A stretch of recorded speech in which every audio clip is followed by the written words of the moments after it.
कुछ रिश्तेदार हरामी तो होते हैं लेकिन साले नरभक्षी होते हैं, ये नहीं पता था। Hello guys and welcome back to the another episode Jai Bhadrakali. दोस्तों, दिल्ली के अंदर इतना संगीन, इतना घिनौना मामला अभी सामने आया है ना। एक डिप्टी महिला एवं बाल कल्याण आयोग का डिप्टी, आप समझ रहे हो, डिप्टी सबसे बड़ी पोस्ट होती है। वो अपनी ही भांजी के साथ 14 साल की थी वो, जब घर पे उनके रहने आई थी। उसके पिता की आकस्मिक मृत्यु हो जाने के बाद, डेथ हो जाने के बाद वो अपने मामा जी के घर पे रह रही थी 14 साल की उम्र से। 2 साल से ये डिप्टी उसके साथ रेप कर रहा था। जो WCD में ही काम करता था, जो महिलाओं के अधिकारों के ऊपर काम करता था, वही एक छोटी बच्ची को जिस समय उसने ये रेप करना शुरू किया वो 14 साल की थी। आज वो 16 साल की है। और वो और उसकी बीवी मिलकर एक तो इलीगली उसको अपने पास रखा हुआ था। दिल्ली सरकार क्या सोई हुई? 2 साल से मामला सामने आया कैसे? क्योंकि जब उसको उसी की वाइफ ने, जब वो प्रेग्नेंट हो गई वो लड़की, तो उसी की वाइफ ने उसे अबॉर्शन पिल दी, जिसकी वजह से उसके पेट में दर्द उठा, तो वो हॉस्पिटल गई। और हॉस्पिटल की छानबीन के दौरान ये मामला सारा सामने आया। और शायद इस मामले को दबा दिया जाता अगर स्वाति मालीवाल, उसी महिला एवं बाल कल्याण आयोग की अध्यक्ष है, उनको जब ये बात पता चली तो वो हॉस्पिटल गई। उन्हें मिलने नहीं दिया जा रहा था, इसीलिए वो हॉस्पिटल के अंदर ही धरने पे बैठी। तब जाके मीडिया वहाँ पहुँची और उसकी वजह से ये पूरा का पूरा मामला उजागर हुआ, मामला ये सारा का सारा सामने आया। लेकिन आप ये देखो, इसमें देखने वाली बात क्या है कि महिला एवं बाल कल्याण आयोग का सबसे सीनियर पोस्ट डिप्टी ही एक छात्रा के साथ, नाबालिग के साथ 2 साल से रेप कर रहा है। और उसी की वाइफ इस पूरे क्राइम को छुपाने की कोशिश कर रही थी।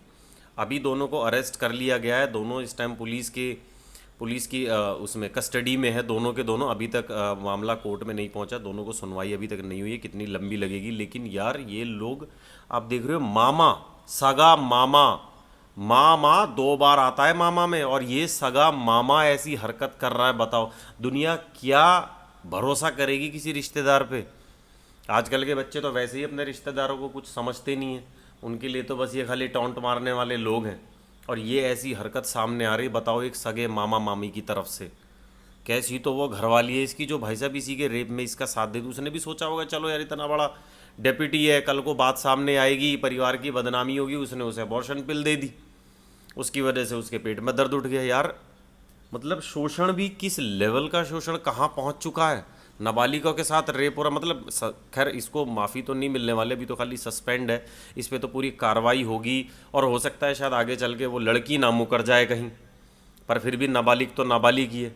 पॉक्सो बहुत सख्त कानून है, उसके तहत बहुत कुछ हो सकता है, होना भी चाहिए वैसे। यार क्या क्या है, मतलब दिमाग क्या हिला रखे, क्या इसमें नस खून ब्लड दिमाग दिल सब हिल जाता है यार।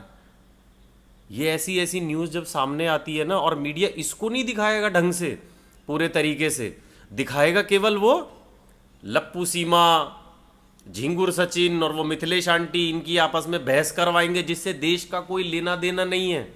और ये खबर इतनी बड़ी खबर नहीं है अभी की न्यूज़ में बहुत तहलका मच रहा हो, जबकि दिन खूब दिखानी चाहिए।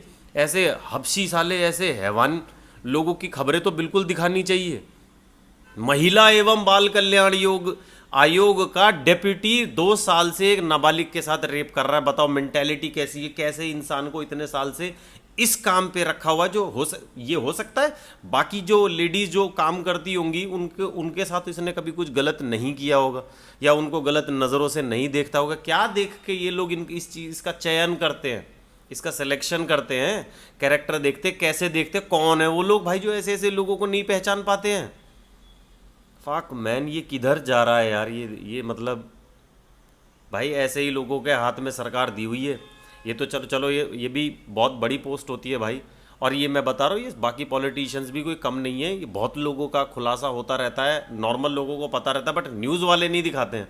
एक आजकल आम आदमी को पता रहता है ये पॉलिटिशियन कितना करप्ट है, हमें पता है हमारे यहाँ का पॉलिटिशियन कितना करप्ट है, क्या क्या उसके करप्शन चल रहे, लेकिन उसको मीडिया नहीं दिखाएगा। आम आदमी को पता रहते हैं, पता नहीं फिर भी कैसे कौन जाके इनको वोट करके आता है, कौन इनको बनाता है, ये सब भगवान जाने भाई, भगवान ही मालिक है। ये सब उन्हीं को ही पता होगा भाई, ये कितने इतने ज़्यादा करप्ट होने के बावजूद भी खुले घूमते रहते हैं। ये तो डेप्यूटी यार सिर चकरा गया भाई। मतलब एक वो परमवीर बीर सिलिंग वो कमिश्नर होके इतने सालों से इतने बड़े बड़े घोटाले कर रहा था, और अब देश से फरार है। इतना बड़ा कमिश्नर मुंबई पुलिस का देश से फरार है, वो पता है, क्योंकि बहुत तगड़े तगड़े केसेस है उसके ऊपर। और अब ये डेप्यूटी, मतलब बड़े बड़े लोग सबसे ज़्यादा शामिल होते हैं इन सब के करप्शन। तभी तो ये छोटों की नीयत खराब होती है। क्या देखते कि यार साले हमारे सीनियर कर रहे हैं, ये छोटे लेवल के भी चालू हो जाते हैं। फिर पुलिस में कोई भी बंदा भर्ती हो, पुलिस क्या कोई भी डिपार्टमेंट हो, वो जब देखता है ना मेरे सीनियर्स ही इतना घटिया काम कर रहे हैं, तो वो भी शुरू हो जाता है।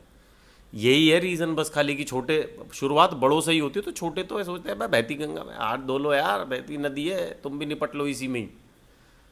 भाई ये हाल है हमारे देश का इस टाइम पे। इस वीडियो को ज़्यादा से ज़्यादा लोगों तक पहुंचाना दोस्तों, कि पता चले कि भाई रिश्तेदार इतने इतने दरिंदे होते हैं, ये पता चलनी चाहिए लोगों को। तो भाई सतर्क रहो, अपना बचाव खुद करो, अपने आप को इतना मजबूत बनाओ, इतना काबिल बनाओ कि तुम्हें तुम्हारे बच्चों को कल को कभी किसी ऐसे हबशी साले बलात्कारियों की ज़रूरत ना पड़े, दरिंदे साले हवस से भरे हुए लोगों की छत्र छाया लेने की कभी ज़रूरत ना पड़े। तो प्लीज़ खुद भी इतने काबिल बनो और अपने बच्चों को भी बनाओ। और मैं उन लोगों के लिए भी कह रहा हूँ जो पूरी तरीके से अपने हस्बैंड पे डिपेंड रहती हैं, और फिर अचानक से किसी दिन हस्बैंड की डेथ हो गई तो वो बिल्कुल बेहाल की अब किससे मदद मांगे। तो ऐसा नहीं होना चाहिए। ये सोच के दोनों लोग काम करो, हस्बैंड वाइफ दोनों करें, कि दोनों एक दूसरे की सपोर्ट कर सके। सिर्फ इसलिए ही नहीं कि यार या तो पति का इतना बड़ा बिजनेस हो कि चलो कल को वो नहीं है तो आपने जाके बिजनेस संभाल लिया। अब एक जॉब वाला इंसान है, जॉब वाले के साथ ये प्रॉब्लम होती है कि पूरी फैमिली डिपेंड होती है। अब जॉब वाला कल के नहीं रहा, फिर आप क्या करोगे? फिर आप 35 की उम्र में नौकरी ढूंढते भटकोगे। तो इसलिए पहले ही अपने आप को इतना सक्षम बनाएं ताकि आप कल को ज़रूरत पड़ने पे अपनी फैमिली संभाल सकें। Thank you so much. जय भद्रकाली।